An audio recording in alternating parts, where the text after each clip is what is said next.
Só, gente, vamos falar um pouquinho mais sobre São Sebastião, vamos voltar a falar sobre a tragédia que aconteceu no último final de semana no litoral norte de São Paulo, porque essa é a típica tragédia anunciada, principalmente pelas casas construídas em encostas, porque a previsão de tempo já vinha avisando que grandes possibilidades aí existiam de fortes temporais, e o nosso convidado de hoje, a gente fez questão de chamar um engenheiro agrônomo, o Vitor Manuel Ventura Seco, que tem pós-graduação, inclusive em engenharia de avaliações e perícias. Ele atua como perito judicial ambiental há mais de 25 anos e é consultor ambiental e engenheiro de avaliações.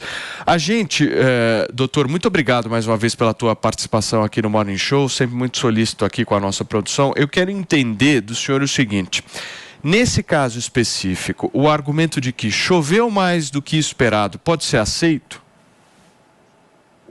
Antes de mais nada, bom dia a todos, né? Eu agradeço aí pelo convite da Jovem Pan, em nome do IBAP, Instituto Brasileiro de Avaliações e Perícias de Engenharia, do qual eu sou coordenador da Câmara Ambiental. Veja bem, essa resposta é um pouco complexa. Todas as questões envolvendo desastres ambientais e análises ambientais, elas são multidisciplinares, elas envolvem diversos ramos da ciência. É um fato, sim, que os cientistas têm constatado de que eventos climáticos adversos têm ocorrido com maior frequência e em locais específicos, sim, é um dos fatores, mas não se pode colocar como sendo o único fator causador desse desastre, desse dano ambiental. Existem outras causas, né? Agora, doutor, o que a gente poderia fazer, a gente que eu me refiro ao Estado brasileiro, o que o Estado brasileiro poderia fazer para evitar esse tipo de tragédia? Pensando do ponto de vista prático, quais seriam as medidas? Veja, não sei se apenas a questão do Estado, eu acho que a sociedade como um todo, né? O problema complexo precisa ser resolvido pela união de todos, né? Inicialmente, é necessário um diagnóstico ambiental de todas as situações de mapeamentos de área de risco, e um diagnóstico incluindo a análise de riscos ESG, né? Nós tivemos uma palestra na Câmara Ambiental excelente, da engenheira agrônoma Rosana Kiesel, que é especialista, conhece profundamente ESG. Então, o que precisaria ser feito, né, no meu entendimento técnico, a criação de uma comissão de técnica de alto nível, e o IBAP São Paulo pode auxiliar muito nessa realização, porque agrega mais de 600, nós temos mais de 600 associados, que são peritos ambientais, peritos em diversos ramos da engenharia e da questão ambiental, das ciências ambientais, né? Eu acho que um estudo coordenado por essa engenheira agrônoma, que é especialista na área de riscos ESG, e com colaboração de diversos profissionais, poderia mostrar quais são os pontos cruciais e fundamentais para se começar a prevenir a ocorrência desses desastres.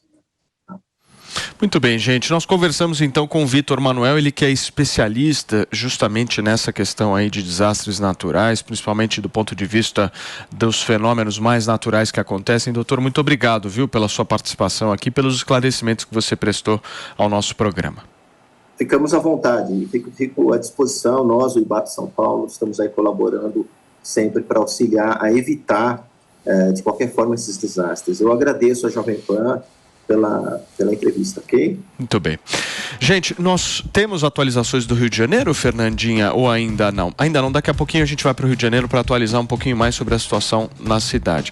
Agora, do ponto de vista aí político, minha querida Elaine, o que a gente pode esperar dos próximos dias aí desse desastre? Porque a gente está vendo as consequências, aos poucos a gente está vendo as estradas liberarem, o governador Tarcísio lá presente, Lula foi ontem, o que a gente pode esperar nesses próximos dias? Olha, eu espero que os montantes anunciados aí de investimento, claro que você tem um montante emergencial, e montantes maiores devem ser aprovados por Congresso e tal, mas que os montantes anunciados para investimento nessa área sejam muito maiores do que os que a gente tem visto. E que eles realmente sejam aplicados com eficiência, ao contrário do que aconteceu em Franco da Rocha, que até hoje a gente vê casas em áreas de risco e obras ainda inacabadas. Isso inacabadas já num período que está de novo aí, que nem a Paula falou, um período cheio de chuvas, né? Que é um período de risco. Tem pessoas que estão ainda morando nas casas ali que nem deveriam estar morando, né? Fazer um raciocínio aqui com vocês para ver o que vocês acham. Essas casas em encostas que a gente está vendo, elas não nasceram da noite para o dia, certo? Elas não brotaram e falaram, apareceram casas em encostas. O que eu quero dizer com isso? O Estado, ele aceitou essa situação. Você concorda comigo? Há uma permissibilidade aí por parte do Estado em relação a esse tipo de construção aí. E aí eu volto naquele tema que a gente falou ontem, porque parece que a gente está num verdadeiro círculo sem fim, né? No final do dia sempre vai ter lá um político pedindo voto. Eu pelo menos penso assim. E aí essa manutenção do status quo que lá existe é por muitas vezes a realidade do Estado brasileiro. Infelizmente. Porque essa falta de vontade política, ela decorre também disso. O que vocês pensam sobre isso? O que você acha, Elaine? Eu acho que fazer vista grossa, né? Você quer dizer, né? Porque fazer vista grossa para essas pessoas que estão nessas áreas de risco, né? O Estado aceitou isso, o Estado permitiu isso. Exatamente. Porque, para mim, agora, é o seguinte, elas não estão na área de risco porque querem, né? Elas estão nesses lugares porque elas não têm alternativa. Não, de maneira nenhuma. Mas que o governo faz vista grossa... A culpa não é das pessoas. Faz vista grossa. Não, claro. A culpa é do Estado que chegou lá e falou o seguinte...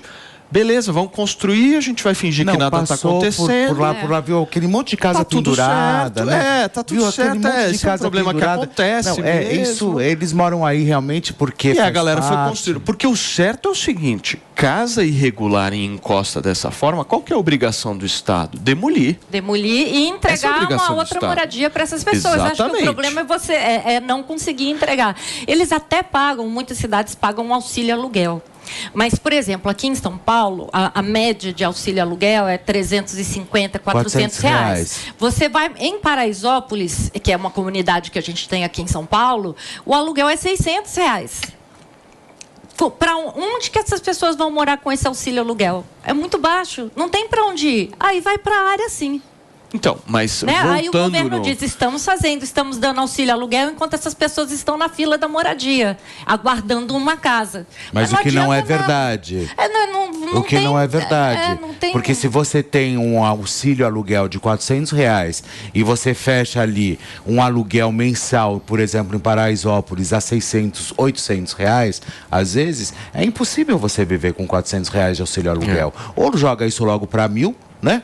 E tenta realmente tentar resolver essa questão, ou vai ficar montando casa em encosta e todo mundo fingindo que não está vendo. E agora a questão é prioridade, que nem você disse agora há pouco, é você dar prioridades no teu orçamento. Para onde é que você vai direcionar o Estado brasileiro gasta mal. Isso é uma realidade. Gasta mal e de maneira ineficiente. Você quer um dado?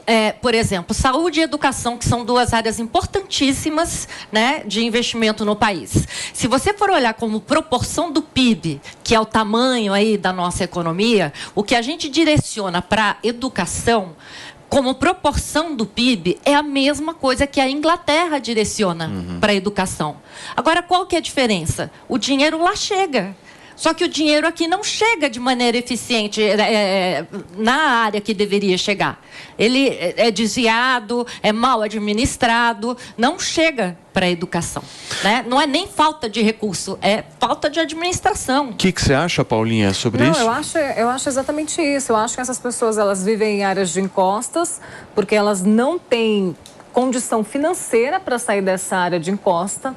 E eu acredito que muitas dessas pessoas, mesmo se elas receberem um valor maior muitas vezes elas aprenderam a viver nessas áreas de encostas e elas não saem dali. Muitas áreas perigosas. Você acha que elas podem continuar lá? Muitas dessas áreas, se você vê, as famílias constroem assim em cima. Tem casas até muito bem estruturadas, se você for observar em áreas de encostas aqui do Brasil, né? Em região litorânea, até mesmo essas aí que estavam na região de Petrópolis, casas estruturadas, com portões bons, com, enfim, uma estrutura boa. Então, precisa sim, né, de uma ordem geral mesmo, forte do governo, para que tirem essas pessoas, para que elas... Fiscalização. Exatamente. Mas assim, como tirar, sendo que essas pessoas vivem em situação financeira muito difícil, né, cada uma delas? Eu vou falar uma coisa para vocês que pode ser um pouco polêmica, mas eu acho que tem muito político por aí que não quer ver essas pessoas melhor. Não quer tirar essas pessoas dessa situação, porque sabe que essas pessoas ficam dependentes deles mesmos e aí o ciclo continua, a roda vai girando e ela sempre vai rodando e girando no mesmo lugar. No final das contas, se você pegar todo o problema no final da história, por que o Estado não faz nada? Porque tem um problema político ali, de um determinado vereador, de um deputado, de não sei o quê, que tem uma influência política ali e não quer fazer o negócio. E aí as pessoas continuam nessa história. Eu não sei, eu acho que o Estado, ele é muito, mas muito fraco no que se refere à autoridade nessa questão específica, nesse tema específico. É inadmissível o Estado olhar para uma construção nesse nível de periculosidade e não fazer nada. Nada. O Estado não faz nada. O Estado que eu me refiro, não o governo estadual apenas, o Estado, o poder público, não faz nada. Ele olha as pessoas ali construindo, permite que as pessoas construam, não gera a moradia necessária, não gera o caminho alternativo necessário e deixa aquilo e que se dane. E muitas dessas pessoas que estão nessas áreas sabem também que não podem sair dessas regiões porque em outras áreas que elas forem, o imposto que elas vão ter que pagar sobre a casa que elas moram vai ser altíssimo. Elas não têm condição para isso. Sim. Né? Então, acaba sendo ali mais confortável mesmo que ela esteja nessa situação, nessa condição de encosta mesmo, né? Porque não há verba, não há recurso financeiro para conseguir bancar uma outra estrutura, uma outra casa, então acaba ficando por ali.